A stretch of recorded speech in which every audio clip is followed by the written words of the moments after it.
ஜனநாயக அரசியலில் வந்துட்டு ஒரு வெளிப்படைத்தன்மை, டிரான்ஸ்பரன்சி வேண்டும் இல்லையா மிஸ்டர் விஜய் அவர்களே? ரகசியமான உறவு அப்படின்னு சொல்லிட்டு நீங்க திமுகவும், பாஜகவையும் திட்டுறீங்கல்ல, அப்ப நீங்க செய்யக்கூடிய செயல் ஒண்ணு வெளிப்படைத்தன்மை வாய்ந்ததா இருக்கணும் இல்லையா? உங்கள ஃபாலோ பண்ணி நீங்க அரசியல்ல வந்துட்டு 1 மாசமா நீங்க லீவ் விட்டா மாரி நீங்க இருக்கிறீங்க துக்கத்துல. ஆனா, ஏன் ஊடகங்கள வந்துட்டு தவிர்க்கிறீங்க? மத்த எல்லா இடத்துக்கும் ஊடக வெளிச்சம் தேவைன்னு சொன்ன நீங்க மிஸ்டர் விஜய், ஏன் இந்த இடத்துல மட்டும் ஊடகங்கள தவிர்க்கிறீங்க? அப்ப என்னன்னா, நீங்க எப்படி விரும்புறீங்களோ அப்படியே உங்களோட தொண்டர்கள், ரசிகர்கள் எல்லாரும் நடந்துக்கணும். அதானே உங்களுடைய எண்ணம். இது ஜனநாயக அரசியலுக்கு ஒத்து வராது இது. இதெல்லாம் வெளியில பேசப்படும் பெருசா. அப்புறம் உங்க அரசியல் என்ன ஆகும்னு பார்த்துக்கங்க. ஏற்கனவே அது ஆக்சிடென்ட் ஆன கார் மாரி டென்ட் ஆகி கிடக்குது. இந்த மாரியே நீங்க நடந்துட்டு போனீங்கன்னா, உங்களை பற்றிய சரியான புரிதல் அந்த மக்கள் மத்தியில ஏற்படாது. அப்ப என்ன பண்ணுவீங்க?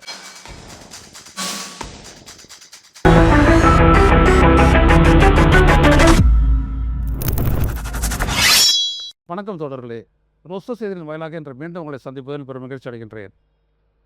கரூரில் தனது பிரச்சார பயணத்தில் நடந்த அந்த கோர நெரிசல் விபத்தில் உயிரிழந்தவர்களின் குடும்பத்தினரை சிறப்பு பேருந்துகள் அமைத்து அவர்களை வரவழைத்து மாமல்லபுரத்தில் உள்ள ஒரு விடுதியில் அவர்களை தங்க வைத்து அவர்களை சந்தித்த தாவேகா தலைவர் விஜய் அவர்களுக்கு ஆறுதல் கூறி தேற்றியிருக்கிறார்.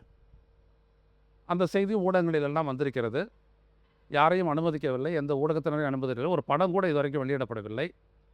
இன்று காலை நடந்து அவர்கள் உடனே அதே பேருந்துகளில் ஏற்றி அனுப்பி வைக்கப்பட்டு விட்டனர். ஆனால் எந்த ஊடகத்தினரையும் இது பண்ணலை.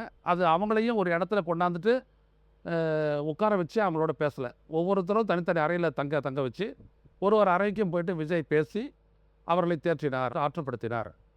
உங்களுடைய வீட்டில் இருக்கக்கூடிய அவர்கள் சார்பாக வெளியிட்ட அந்த செய்தியில் என்ன சொல்கிறாங்கன்னா, தாவேகா கட்சியின் சார்பாக வெளியிட்ட செய்தியில் என்ன சொல்லியிருக்காங்கன்னா, அவங்களுடைய வீட்டில் நடக்கக்கூடிய நல்லது கெட்டது எல்லாத்துக்கும் தான் துணை நிற்பேன்னு சொல்லியிருக்காரு. அது வேலைவாய்ப்பு, திருமணம், இப்படி எதுவானாலும் நான் துணை நிற்பேன் அப்படின்னு சொல்லிட்டு விஜய் வாக்குறுதி கொடுத்துருக்குறாரு. அப்புறம் சில மீடியாக்களை சொல்லுது அவர் கதறி அழுதார் அப்படின்லாம் இருக்கலாம், இந்த உணர்ச்சி இருக்கலாம், ஓகே. ஆனால் ஏன் ஊடகங்களை வந்துட்டு தவிர்க்கிறீங்க? மற்ற எல்லா இடத்துக்கும் ஊடக வெளிச்சம் தேவைன்னு சொன்ன நீங்கள் மிஸ்டர் விஜய், ஏன் இந்த இடத்துல மட்டும் ஊடகங்களை தவிர்க்கிறீங்க? அவங்க நீங்கள் ஒரு அறையாக நீங்கள் எடுத்துகிட்டு போயிட்டு பேசுனது அப்படின்றதெல்லாம் கூட இருக்கட்டும். அதுக்கப்புறம் அவங்களெல்லாம் உட்கார வச்சு அவங்களோட நீங்கள் இருக்கிற மாதிரி ஒரு படம் எடுக்க மாதிரி ஏன் அனுமதிக்கலை ஊடகங்களை? இல்லை அவங்கள வச்சுக்கிட்டு ஊடகத்தோட ஒரு 2 நிமிஷம் இப்போ வந்திருக்கு இல்லையா அவங்கள பற்றி அந்த செய்தி, திருமணமோ இல்லை படிப்போ இல்லை வேலைவாய்ப்போ எதுவாக இருந்தாலும் நான் துணை நிற்பேன்னு சொல்லி வந்திருக்கு இல்லையா அந்த செய்தி, அதையும் அவங்கள வச்சுக்கிட்டு சொல்லியிருந்தால் போதுமே. மற்ற கேள்விகளுக்கு நீங்கள் பதில் சொல்ல வேண்டிய அவசியம் இல்லை, சொல்லவும் முடியாது. அதனால் அப்படி சொல்லியிருக்கலாமே. ஏன் ஒரு ரகசியமாகவே வச்சுக்கிட்டு எல்லாத்தையுமே செய்கிறீங்க? அவங்களுக்கெல்லாம் 20 லட்சம் அனுப்புறீங்க. அது யாருடைய ஃபண்ட்லேருந்து அனுப்பப்பட்டது தெரியாது. ஆர்டிஜிஎஸ் அப்படின்னு சொல்லிட்டு ட்ரான்ஸ்ஃபர் பண்ணியிருக்கிறீங்க, அவ்வளோதான். எதுவுமே தெரியாது. உங்களுடைய மாநாட்டுக்காக யார் செலவு பண்ணுறாங்க, உங்களுடைய பயணத்துக்கு யார் செலவு பண்ணுறாங்க, அதெல்லாம் உங்களுடைய பணம் தானா, எதுவுமே தெரியாது. அதை பற்றி விளக்கமே கொடுக்க மாட்டேன்றீங்க. அட்லீஸ்ட் உங்களுடைய நிகழ்வுகளையாவது ஓப்பனாக பண்ணலாம் இல்லையா? அண்ணனா பேருந்தை உள்ளே கொண்டு வரும்போது லைட் ஆஃப் பண்ணி வச்சிடுறீங்க. என்ன காரணம்? உள்ளே இருக்கிறவங்க தெரிஞ்சிருவாங்க. தெரிஞ்சிட்டு போது யாராக இருந்தால் என்ன, உங்களோட வந்தவங்க தானே.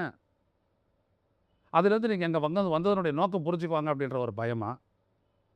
எதற்கு இந்த மாதிரி ஒரு ரகசியமாக எல்லாத்தையுமே செய்கிறீங்க? ஜனநாயக அரசியலில் வந்துட்டு ஒரு வெளிப்படைத்தன்மை, டிரான்ஸ்பரன்சி வேண்டும் இல்லையா மிஸ்டர் விஜய் அவர்களே? ரகசியமான உறவு அப்படின்னு சொல்லிட்டு நீங்கள் திமுகவும், பாஜகவையும் திட்டுறீங்கல்ல, அப்போ நீங்கள் செய்யக்கூடிய செயல் ஒன்று வெளிப்படைத்தன்மை வாய்ந்ததாக இருக்கணும் இல்லையா? உங்களை ஃபாலோ பண்ணி நீங்கள் அரசியலில் வந்துட்டு 1 மாசமா நீங்கள் லீவ் விட்டா மாதிரி நீங்கள் இருக்கிறீங்க துக்கத்தில் இருக்கிறதா சொல்கிறாங்க. ஆனால் உங்களை பற்றி இவ்வளோ விவாதங்கள் நடத்துகிறாங்களே அந்த தொலைக்காட்சிகள்லாம், அவங்கள மதித்து அவங்களெல்லாம் உள்ளே கூட்டிருக்க கூடாதா? ஏன் அந்த மாதிரிலாம் ஒன்று பண்ணலை? எதனால்? வெறும் அவங்களுடைய ஆறுதல் சொல்கிறது தான் நோக்கமா? இல்லை நடைபெறக்கூடிய விசாரணையின் போது சிபிஐ வந்து விசாரிச்சதுன்னா நீங்கள் என்னென்ன சொல்லணும் அப்படின்னு சொல்லி ட்விட்டர் பண்ணாங்களா? ஏன்னா அப்படி ஒரு பேச்சு இருக்குது வெளியில். நீங்கள் தான் தெளிவுபடுத்தணும். என்ன சொல்லணும், ஏது சொல்லணும், விஜய் இதெல்லாம் காரணமானவர் இல்லை அப்படின்னு அவங்க சொல்ல வைக்கக்கூடிய முயற்சி அது. எதுக்காக இதை ரகசியமாக செய்கிறீங்க? அதான் கேள்வி. அவங்க துக்கத்தில் இருக்காங்க, உங்களால் போக முடியல, ரைட்டு. நீங்கள் போட்ட கண்டிஷனை யாருமே தாங்க முடியாது. அவங்கள வரவழைச்சிக்க, நல்ல விடயம். ஒரு இடத்துல சந்திச்சிங்க, மக்களுக்கு சிக்கல் தராத எல்லாத்தையும் பண்ணீங்க. ஊடகங்களை அனுமதிக்கிறோமா இல்லையா நீங்கள்? ஏன் அதை அனுமதிக்காத இருக்கீங்க? இது ஒரு விதமான நான் என்ன நினைக்கிறேனோ அதான் செய்வேன் அப்படின்ற மாதிரியான எண்ணம் தானே. அதுதான் உங்களை எடுத்துகிட்டு போயிட்டு கரூர் மாதிரி ஒரு சம்பவத்துக்கு உங்களை இழுத்துட்டு போயிட்டு இழுத்து விட்டது காரணம் அதுதான். காவல்துறையை கண்டிஷன் போட்டால் எடுத்துக்க மாட்டீங்க. அவங்க ரோட் ஷோ நடத்தக்கூடாதுன்னா ரோட் ஷோ நடத்துவீங்க. இந்த இடத்துல நீங்கள் நின்று பேசணும்னா நான் பேச மாட்டேன்பீங்க. 9 மணிக்கு 12 மணிக்கு வரேன்னு சொல்கிற இடத்துல நீங்கள் வந்து 7:15 வருவீங்க. 8:45 வரேன்னு சொன்ன நாமக்கலுக்கு வந்துட்டு நீங்கள் 2:45 வந்தீங்க. இப்படி தானே? எதுவுமே நீங்கள் வந்துட்டு அப்படி என்ன ஒரு பெரிய நீங்கள் இந்த நாட்டுக்கு இந்த சமூகத்துக்கு நீங்கள் செஞ்சிட்டீங்க. நீங்கள் இந்த மாதிரி நினச்சபடி தான் தோன்றித்தனமாக எதையும் செய்யறதுக்கான காரணம் என்ன மிஸ்டர் விஜய் அவர்களே? எல்லாமே புரியாது, புதிதாக இருக்குது. இப்போ உங்களை பற்றி கூட்டணி அது இதெல்லாம் பற்றி பேசுகிறாங்க. அதுக்கெல்லாம் நீங்கள் வந்துட்டு பதில் சொல்லணும்னு அவசியம் இல்லை. சொல்லணும், சொல்ல வேண்டாம் அப்படின்னு நீங்கள் நினைக்கலாம். ஏன்னா உங்கள் கட்சி அது. சோல் ப்ராப்பர்ட்டிஷிப் கன்சர்ன் மாதிரி அது. நீங்கள் என்ன முடிவு எடுக்கிறீங்களோ அதான். யாருமே எதுவும் பேச மாட்டாங்க, நீங்களும் பேச மாட்டீங்க. ஓகே, அது வேறு. ஆனால் இந்த விடயத்தை பற்றி நீங்கள் பேசணும் இல்லையா? நீங்கள் இவ்வளோ தூரம் அந்த மக்களுக்காக நிற்பான்னு சொன்னீங்க. 20 லட்சம் கொடுத்துருக்குறீங்க. கரெக்டாக அந்த ஒரு 2 குடும்பங்கள் அவங்க நாங்கள் ஒன்றும் கையெழுத்து போடலை உச்சநீதிமன்ற வழக்குக்கு அப்படின்னு சொன்னாங்க. நீங்கள் என்ன டபுள் கேம் ஆண்டிங்க? உங்கள் கட்சி சார்பாக வந்துட்டு ஒரு வழக்கு போட்டிங்க. அப்புறம் பாதிக்கப்பட்டவங்க சார்பாக வழக்கு நீங்களே போட்டிருக்கீங்க. ஆனால் அதை மறைச்சிங்க.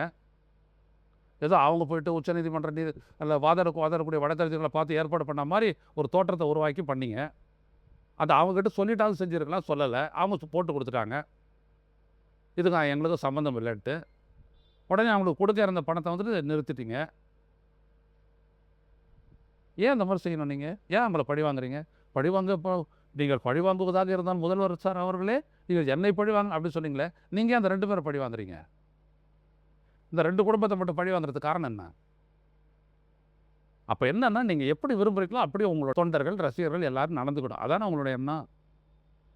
இது ஜனநாயக அரசியலுக்கு ஒத்து வராது. இதெல்லாம் வெளியில் பேசப்படும் பெருசாக. அப்புறம் உங்கள் அரசியல் என்ன ஆகும்னு பார்த்துங்க. ஏற்கனவே அது ஆக்சிடென்ட் ஆன கார் மாதிரி டென்ட் ஆகி கிடக்குது. இந்த மாதிரியே நீங்கள் நடந்துகிட்டு போனீங்கன்னா உங்களை பற்றிய சரியான புரிதல் அந்த மக்கள் மத்தியில் ஏற்படாது. அப்போ என்ன பண்ணுவீங்க? அதெல்லாம் நான் பார்த்துக்கிறேன், எங்களை கவலைப்படலான்னு சொல்லலாம். ஆனால் அப்படி நீங்கள் சொல்ல முடியாது. ஏன்னா இது ஒரு ஜனநாயக அரசியல் தளம். இங்கே நீங்கள் வந்துட்டு எதை பேசுகிறீங்க எதை செய்கிறீங்க எல்லாம் வெளிப்படையாக தெரிஞ்சு ஆகணும். உங்களுடைய தனிப்பட்ட வாழ்க்கை தட் இஸ் டிஃப்ரெண்ட், அது வேறு. ஒரு ஜனநாயக அரசியல் இருக்கிறீங்கன்னா எல்லாத்தையும் நீங்கள் வெளிப்படையாக செய்யணும். அதனால் வெளிப்படையாக செய்ய பாருங்கள். இப்படி நீங்கள் மறைச்சி வச்சு அவர்களெல்லாம் சந்தித்தது அப்படின்றது மிகப்பெரிய தவறு. ஊடகங்களை புறக்கணித்தது இன்னும் மிகப்பெரிய தவறு. ஆனால் விஜயனுடைய அரசியல் இப்படி தான், அந்த மாதிரி கோணத்தில் தான் போவோம் அப்படின்றத நம்ம புரிஞ்சு கொள்ள முடியுது. அந்த அளவுக்கு அந்த புரிதலை கொடுத்தமைக்கு நன்றி. மீண்டும் சந்திப்போம் தொடர்களே. நன்றி, வணக்கம். ஊடகம் கார்ப்பரேட் அரசியல்வாதிகளின் கைப்பாவையாக அடிமைகளாக இருந்தது போதும்.